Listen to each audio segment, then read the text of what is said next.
warahmatullahi wabarakatuh. Halo semuanya, perkenalkan nama saya Intan Bujirahayu dengan NIM 8782444509 dari Prodi PKSD Fakultas Keguruan dan Ilmu Pendidikan. Saya akan membahas tentang isu-isu kontemporer dalam pendidikan nasional dengan mengaitkannya pada pilar-pilar pendidikan menurut Ki Hajar Dewantara. Dalam video ini, saya akan menjelaskan secara ringkas tentang 1. Makna pilar dalam konteks pendidikan sebagai dasar atau tiang penguat sistem pendidikan. Yang kedua, prinsip dasar pendidikan menurut Ki Hajar Dewantara. Yang ketiga, analisis relevansi dan tantangan penerapan prinsip tersebut dalam era digital.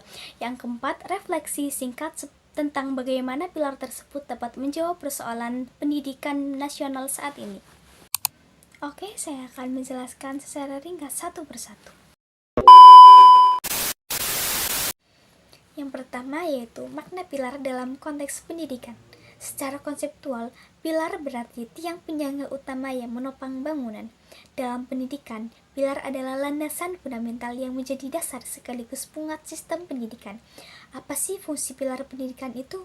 Fungsi pilar pendidikan itu sendiri yaitu menjaga arah, tujuan, nilai, dan keberlanjutan proses pendidikan.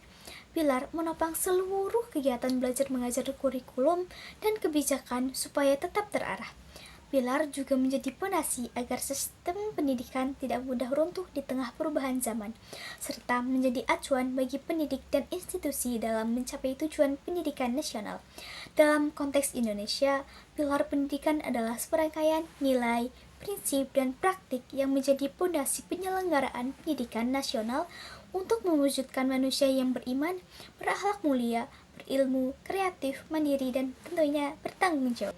Yang kedua yaitu prinsip dasar pendidikan menurut Ki Hajar Dewantara. Ki Hajar Dewantara mencetuskan 3 semboyan pendidikan yang menjadi trilogi prinsip pendidikannya, yang yaitu Ing Ngarso Sung Tulodo, Ing Madya Mangun Karso, Tuturi Handayani.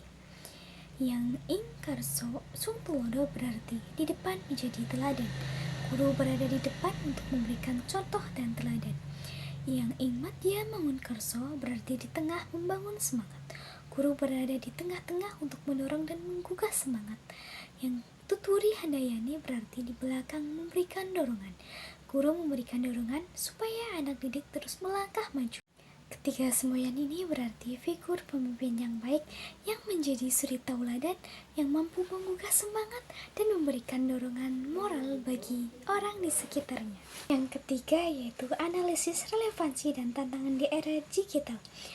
Relevansi prinsip Ki Hajar Dewantara, prinsip Ing Ngarso Sung Tulodo sangat relevan sebagai keteladanan digital, di mana guru memberi contoh literasi digital, etika online, dan penggunaan teknologi yang bertanggung jawab. Prinsip Ing Madya Mangun Karso relevan sebagai fasilitasi interaktif, di mana guru berada di tengah proses daring, mendorong partisipasi aktif, dan membangun semangat belajar meski jarak jauh. Prinsip Tuturi Handayani relevan untuk kemandirian belajar, di mana guru memberikan dorongan agar siswa belajar mandiri, mengakses sumber digital kapan saja dan di mana saja. Tantangan penerapannya dalam pembelajaran daring yaitu kurangnya interaksi langsung, mengurangi aktivitas keteladanan fisik. Guru sulit berada di depan atau di tengah secara fisik. Untuk literasi digital, siswa mudah terpapar informasi negatif dan guru perlu memberi teladan penggunaan teknologi secara bijak. Dalam aspek karakter peserta didik, terjadi degradasi moral di era digital dengan risiko akhlak berkurang karena kurang teladan langsung. Untuk peran guru perlu adaptif terhadap teknologi dan banyak guru yang belum kompeten digital.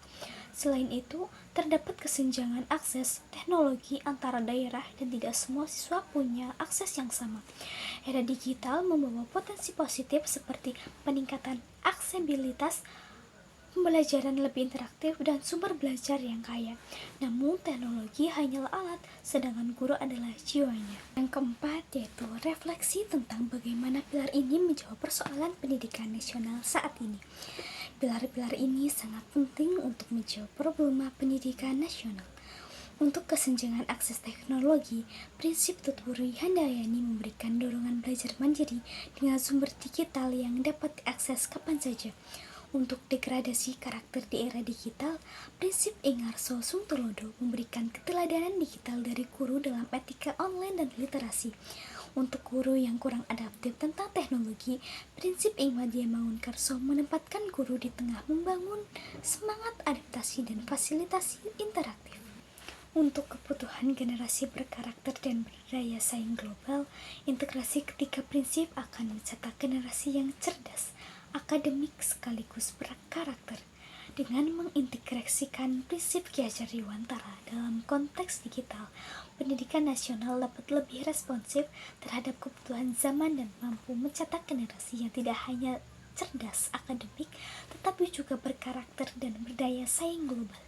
Prinsip keteladanan ini membangun semangat dan mendorong kemandirian.